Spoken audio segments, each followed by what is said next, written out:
सेवालाल महाराजांचे हे संत का झाले, यांना संत म्हणून आपण यांचं पूजन का करतो? कारण की त्यांनी समाजासाठी, या समाजाला अंधश्रद्धेच्या खाईतून बाहेर काढलं, या समाजाला त्यांनी एक वेगळं स्थान दिलं, या समाजाला स्वर्गामध्ये माणसामध्ये आणण्याचं काम या संतांना केलं, म्हणून आपण त्यांची पूजा करतो.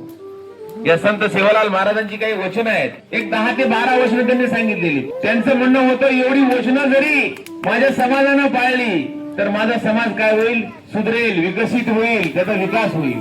त्यांचं पहिलं वचन आहे, कसाही ना गावडी मत बेचो. याचा मराठीत अर्थ काय रे? खाटकाला गाय विकू. हे संत सेवालाल महाराजांचं पहिलं वचन. दुसरं वचन आहे, जीवते धनरी बीर घरे में मत लावजो. काय अर्थ रे याचा? एखादीचा नवरा जिवंत असताना तिला आपली बायको म्हणून कधी घरात आणू नका. हे संत सेवालाल महाराजांचे वचन आहे, त्याची गरज आहे आपल्या समाजाला. त्यानंतर चोरी लबाडीनो धन घरे में मत लावजो. चोरी चपाटीचं धन घरामध्ये कधी आणायचं नाही, त्यांना कधी सुख शांती मिळत नाही. केरी निंदा बदी चाडी जुगली मत करतो. ही सगळ्यात घाण सवय आपल्याला, एखाद्याची चुगली निंदा नालस्ती करायची. सेवालाल महाराजांनी सांगितलं होतं, अजिबात असं झालं नाही पाहिजे. आणि त्यांनी सगळ्यात मोठा संदेश दिलेला आहे, कोणता? जाणजो छानजो पछाज मानजो. कुठलीही गोष्ट कोणी सांगितली म्हणून करायचं नाही.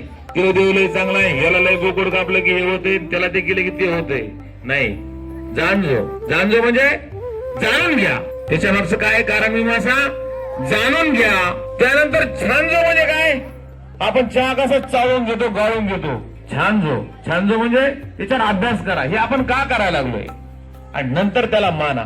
म्हणजे वैज्ञानिक दृष्टिकोन, विज्ञान काय सांगतंय, कोणीतरी काहीतरी सांगतंय म्हणून करू नका. हे सुद्धा त्यांचं एक काय आहे, वचन आहे. संत सेवालाल महाराज हे थोर मानवतावादी संत होते. त्यांनी लोकांच्या कल्याणासाठी, या पर्यावरणाचं रक्षण करण्यासाठी, झाडावरती, प्राण्यावरती, पशूवरती प्रेम करायला त्यांनी आपल्याला शिकवलं. आणि प्रत्येक समाजामध्ये असे संत आहेत, प्रत्येक समाजामध्ये असा एक संत होऊन गेलेला आहे, ज्या संतांमुळे आपण आज इथं आहोत. आपल्या तांड्या वस्त्यांना आता तांडे वस्ती राहिले नाहीत, आपले गावं बनलेले आहेत, त्या गावामध्ये सगळ्या सुविधा आलेल्या आहेत, म्हणून आपण तांड्यावर आहेत. पहिलं तांडा म्हणलं की एक वेगळं असायचं, वेगळं वाटायचं. तांडा म्हणजे एक समूह कुठेतरी राहतोय, हितपत पडलेला आहे, त्यांना काही सगळ्या सुविधांचा अभाव आहे. असलं आता काही राहिलेलं नाही. आपण गावामध्ये आलो तर आपण माणसामध्ये आलेलो. सेवालाल महाराज म्हणायचे, व्यसन करू नका. अरे हा इतका कष्टकरी समाज आहे, रक्त ओकणारा समाज आहे हा. 6 महिने रक्त ओकतो आणि 6 महिने इकडे झाला खाली बसून निवांत दारू पीत. काय उपयोग आहे त्याचा? काय उपयोग ना, काम नाही केलेलं बरं ना.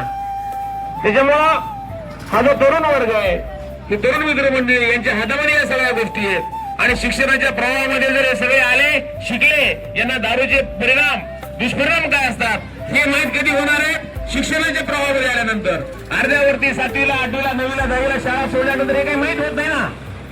ही ज्यावेळेस मुलं शिकतील त्यावेळेस यांना दारूचे परिणाम वाईट आहेत हे समजेल आणि हा समाज सुधरेल. म्हणून माझी सगळ्यांना कळकळीची विनंती आहे की तुम्ही फक्त या दारूच्या व्यसनापासून जर दूर राहिले तर या समाजामध्ये एक इतिहास निर्माण करण्याची ताकद या समाजामध्ये. हा शूरवीर असा असणार हा समाज आहे, बंजारा गोर समाज आहे.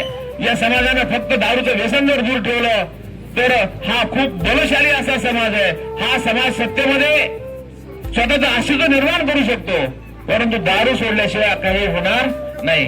आता या 4-5 महिन्यामध्ये झालं, मी इथं आलोय, या 5 महिन्यामध्ये 7 जण मेलेले इथं मी पाहिले माझ्या डोळ्यानं. 7-8 जण या 4 महिन्यामध्ये मेलेत. वय काय नव्हते, 35, 40, 45, एक दोघांचं 56-70 असेल काहीतरी. या 4 महिन्यामध्ये 7 ते 8 लोक या ताण्यामध्ये, रामनगर ताण्यामध्ये मेलेत दारूनं. विचार करा. त्यानुसार जयंत्या पुण्यतिथी साजऱ्या करून, हार घालून, डीजे लावून, त्याच्यापुढे नाचून काही उपयोग नाही. लक्षात आलं? तर माझ्या सगळ्यांना कळकळीची विनंती आहे की आपण व्यसनापासून दूर राहा. आणि हीच खरी आदरांजली संत सेवालाल महाराजांना असेल असं मला वाटतं. या ठिकाणी माझं प्रास्ताविक भाषण, या ठिकाणी लांबलेलं भाषण या ठिकाणी थांबवतो. आपल्या